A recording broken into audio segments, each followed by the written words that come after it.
on Street Easy and look at the old photos of the apartment, and I'm like, oh, okay, that's what. A little bait and switch there. You know, creative angles. Know it all too well. Uh-huh. Been there. I'm telling you. All right, guys, taking a look at current conditions right now. We're at 44 degrees in the city, so we dropped another degree. Plenty of sunshine, beautiful view back there. 58% humidity, moving west at 6 miles per hour. So here is a look at our satellite and radar. Widening things out, high pressure in control, staying dry. Rain to our south. No need to bring the rain gear today or even tomorrow for that matter. We stay nice and dry. If anything, we'll have increasing clouds by Wednesday, leading to showers late Wednesday into Thursday. Thursday being the wettest of them all.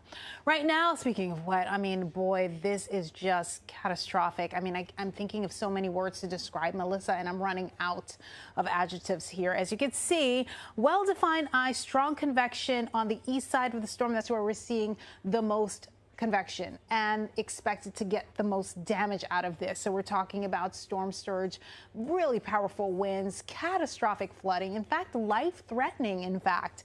So we are expecting this to make a turn. Right now, there is a ridge that's kind of keeping things at bay, but once that ridge weakens, it's going to allow for that turn to occur. And we're talking about a landfall sometime early tomorrow. We'll have a closer timeline coming up.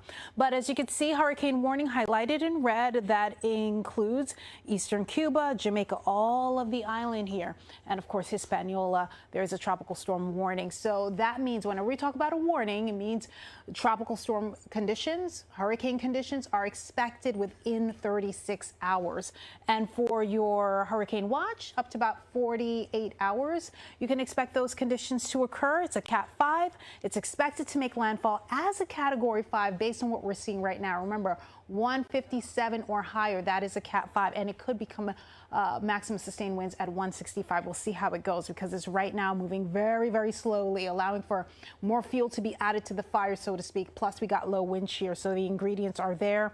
As you can see here, this is Tuesday, 1 a.m. So sometime during the early morning hours, it's possible to make landfall. It'll continue on that trajectory northeast, moving over eastern Cuba, then the Bahamas, Turks and Caicos within that path, as well as a major hurricane. That could be deadly, guys. This is so important. And Bermuda could be impacted in days to come. It looks like by Friday or so. Here's a look at rainfall potential. Isolated spots could see 40 inches of rain eastern side of the island. Everywhere else, 15 to 30. And of course, Dominican Republic and Haiti, 8 to 16. Isolated spots even higher than that. Storm surge up to 13 feet along the south coast. 6 to 9 eastern Cuba, south coast of the island. And these are heavy rains, just to reiterate some of the conditions that we anticipate. So that could be quite a concern for a lot of folks. School day forecast sure is looking good back here at home. We'll leave it with our 7-day forecast, and we're going to send things over to Alexa Farrell. This PIX11 weather report was presented by Spectrum. It's internet, mobile, and streaming TV all from one place. It's only everything. Good morning, 8:20. Your Belt Parkway is congested and a bit slow this morning. Not terrible, but definitely a slow go past JFK. We have this crash right now on the eastbound side right by Ocean Parkway. That has one right lane blocked over there. We're seeing delays on both the eastbound side beyond the crash and the westbound side with some rubbernecking delays. Major Deegan, this still in the works. Still no tow truck there on the scene, and that disabled vehicle still slowing things down. On the southbound side of the Deegan, this is right by West Kingsbridge Road, one right lane blocked. So instead, your Henry Hudson Parkway going to be a better bet for you this morning. Subway check, your 23L-BDN is where we're seeing some delays. A few things going on down there causing those issues. And alternate side parking rules are in effect today. Hazel and Dan, we'll send it back over to you guys now. All right, Alexa, thank you. 8:21 right now. It was a busy. So a classic cold weather tradition is back. Ice skating returning to Central Park this weekend. Woman Rank hosted a 75th anniversary celebration with a day of performances, music, and fun. PIX11's Julie Millay was there. Oh, I can't believe it's already ice skating It's season. crazy. Well, nearly 2,000 kids inspiring New Yorkers to start running by moving their own 2 feet. These young runners kicking off the annual New York City Marathon Week in Central Park Sunday morning. Fans. Yeah, the Brooklyn Dribble bringing them all together at Pier 6 this weekend. Fans dribbling. Mayor is at the top of New Yorkers' ballots this election cycle, but there is much more at stake. Yeah, City Council Speaker Adrienne Adams. She is a little fashionista, I'm telling you. So cute. All right, thank you so much, guys. Here's a look at how we are shaping up. Mostly clear conditions. We are getting rid of that frost advisory. Just another half an hour to go. Freeze warning as well. Take a look in Westchester County. This is definitely coat or jacket weather. You're definitely going to need the extra layer. So a lot of folks are commuting from, let's say, Westchester County to New York City, and look at the contrast there from the 30s to the 40s. So that's why I say, you know what, it's best off if you wear layers. That way you could take off, put on as you go. Here's a look at our 24-hour temperature change. We are minus 15 degrees cooler in Montgomery, and we're 7 degrees cooler in New York City, 5 in Farmingdale. Just to give you an idea of what we're working with here. Satellite and radar, we are nice and dry for now. No rain gear needed today, tomorrow, even Wednesday looks dry. Ooh, I love this movement here. All right, so this is what it looks like later on. Plenty of sunshine to come. Temperatures in the 50s, more on the 7-day. And Melissa coming up. We'll send it over to Alexa. All right, Stacy-Ann, quick check of how things are doing right now over the Hudson. Right now, pretty over the on the George Washington Bridge, but it's going to be a little slow, 40 to 45 minutes over there. Lincoln Tunnel sitting at 25 to 30, and your Holland Tunnel is 15 to 20. If we take a look at the Belt Parkway, this crash slowing things down on the eastbound side, right by Ocean Parkway. One right lane blocked. We're also seeing delays on the westbound side as well. Moving over just a touch to the Jersey Turnpike. This is on the inner road southbound. This is causing significant delays. We have rubbernecking delays.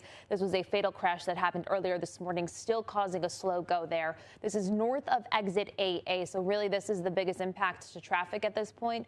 Route 32, 2 lanes blocked over there. Right now, we're going to say the Garden State Parkway is a better bet for you, or Route 130. And then moving up north, last incident to get to, Major Deacon Expressway on the southbound side. This disabled vehicle, just a hair in that lane, but enough to slow things down right by West Kingsbridge Road. Right lane blocked over there. Henry Hudson Parkway going to be a better bet for you this morning. So a whole lot going on the roads. Jersey Turnpike is slow this morning. Dana Hazel will send it back to you. All right, Alexa, thank you.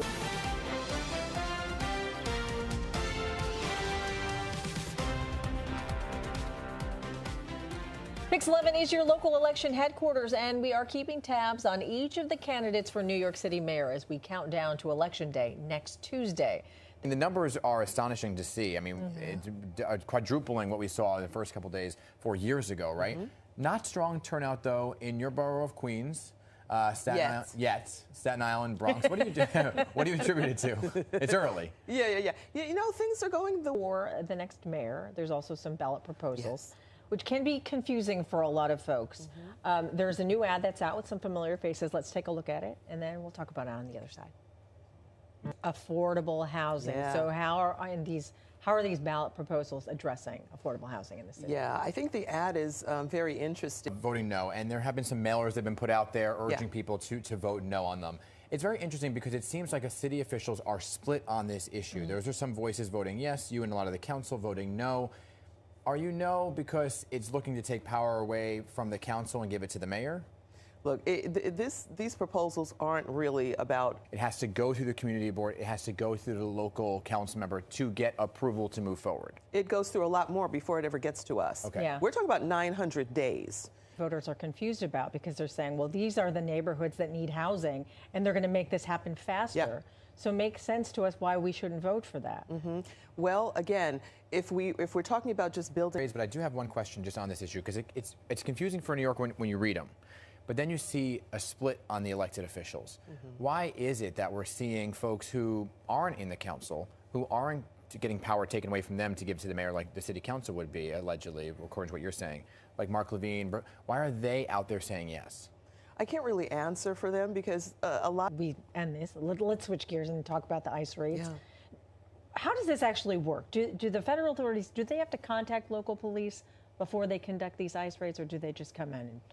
I don't know that process. I believe that right? Which is, again, like you said, a bit of an NYPD issue rather than a federal issue. But there are these bills in the city council. Where are they at and getting passed? I know there was a back and forth with the mayor, vetoing it, and so on and so forth. Yeah, well, this summer we did pass legislation to decriminalize City laws. Like, does that just go out the door with the feds? Oh, Hazel, what a good question. I can start by saying we have seen a trend. It's always good to have you here. Great to be here. Thanks for taking the time. And we'll be right back.